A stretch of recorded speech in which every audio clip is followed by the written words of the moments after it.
voice right. By the end of my speech, my audience will know all about farming, what types of farms there is, and what kind of crops and animals you can raise. This speech will be about farming and how it all works with the different types of farming there is out in the world. Main points: there's types of farms, livestock production system, livestock issues, genetic engineering, pesticides, and that's about it.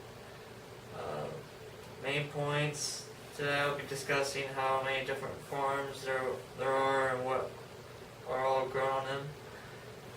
According to Farm and Ranch magazine, the term farming covers a wide area of agriculture, production, and work. Traditionally, the goal of farming was to work collectively as a community to grow and harvest crops that could be grown in mass, such as wheat, corn, squash, and other crops. Centuries later,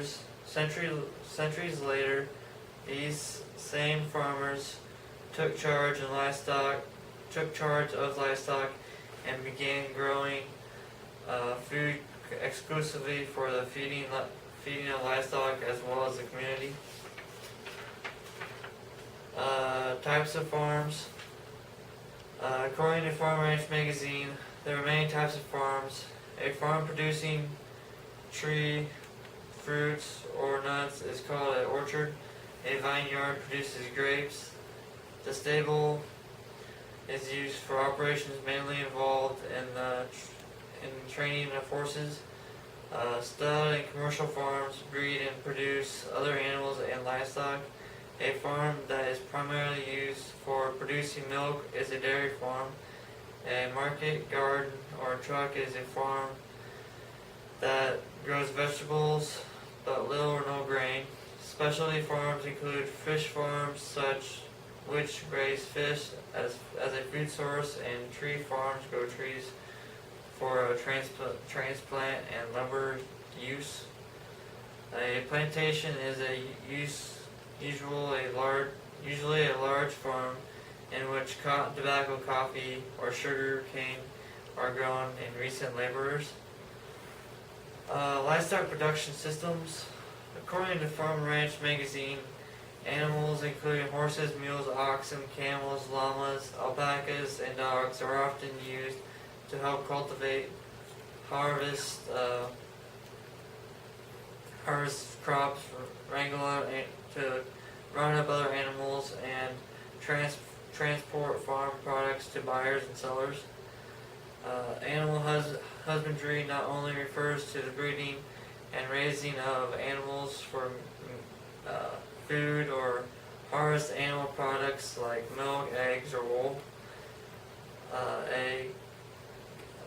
on a continual basis, which to the grassland-based livestock production relies upon plant materials such as scrubland, rangeland, and pastures for feeding ruminant animals. Outside nutrient inputs may be used, however manure is returned directly to the grassland for the nutrient source. This system is particularly important in areas where crop production is not feasible because of the climate or soil. 30 to 40 million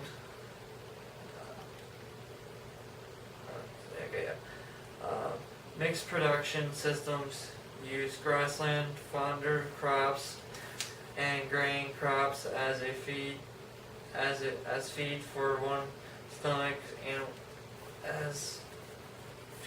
one stomach animals such as chickens and pigs. Manure is typically recycled in mixed systems as fertilizer for crops. Approximately 68% of all agriculture land is permanent pastures used in production of livestock.